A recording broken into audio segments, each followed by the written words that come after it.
This is quite a cool little riff, and it's just a sequence that's repeated a lot in the song, possibly on a loop, and all it is a pattern based on 5 chords.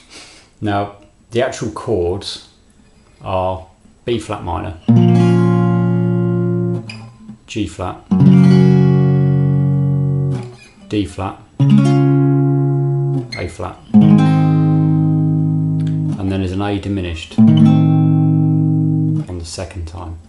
So you don't particularly have to know those chords to be able to play the song, but it kind of helps, I think, a little bit if you understand a bit about what you're actually playing.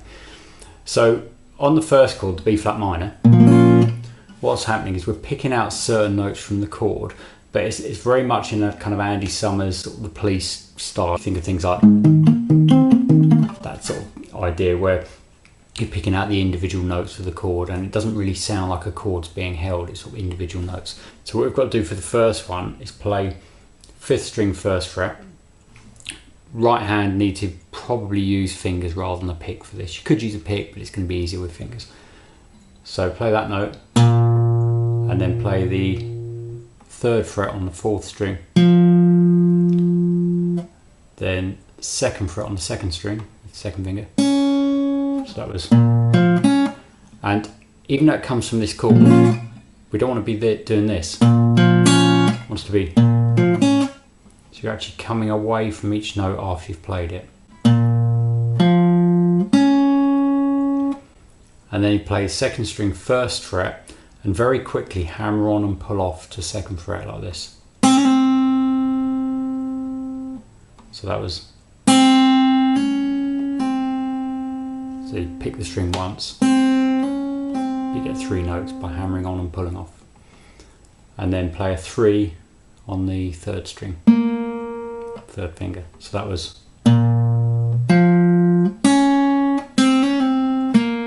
but fast.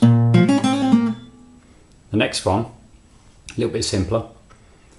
It's the F sharp chord, which is that, or G flat, and you play 2nd fret on the 6th string, 4th fret on the 5th string, and then 3rd fret on the 3rd string with that 2nd finger. So if I put that with the first one, a little bit slower than the song, it goes.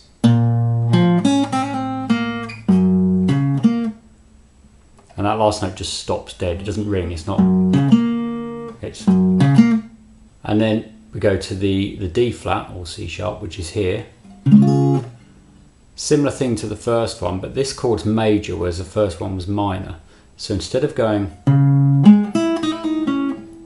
you need to change that note to this, because that in the minor chord you've got that note, and in the major chord you've got this one. So it's, I'm using my little finger there. But when it comes to doing the hammer on and pull off, I'm swapping the 3rd finger. And for that last note. So that was.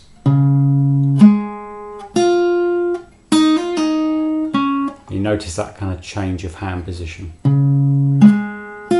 Here. Going from that to that. So if I put that with the first 2, it's.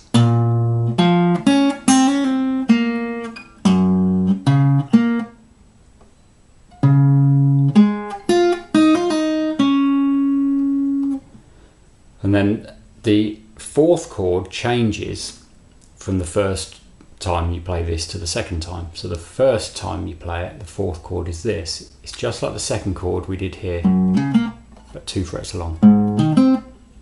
So it's an A flat. So we've got 4 on the 6th string, 6 on the 5th string, 5 on the 3rd string. So now if I put all 4 together, we've got this.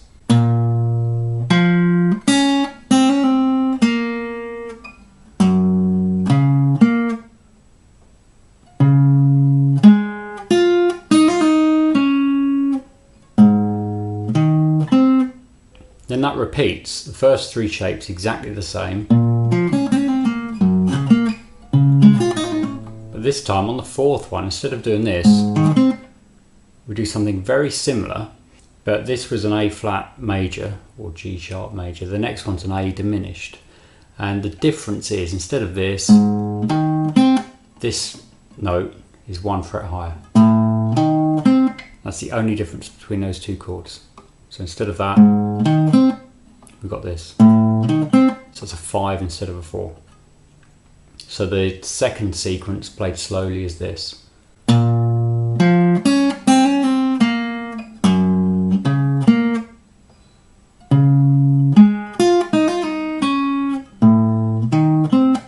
So I'll play the whole thing through once, so both sequences once each, a bit slower than the song.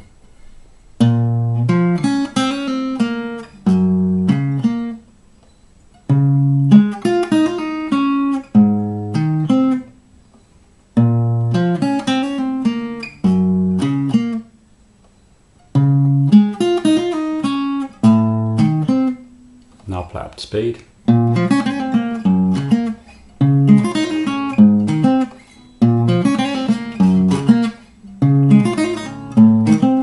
That's it, that's the whole riff. Quite a nice one, that. But I think it's worth remembering what chord you're playing over.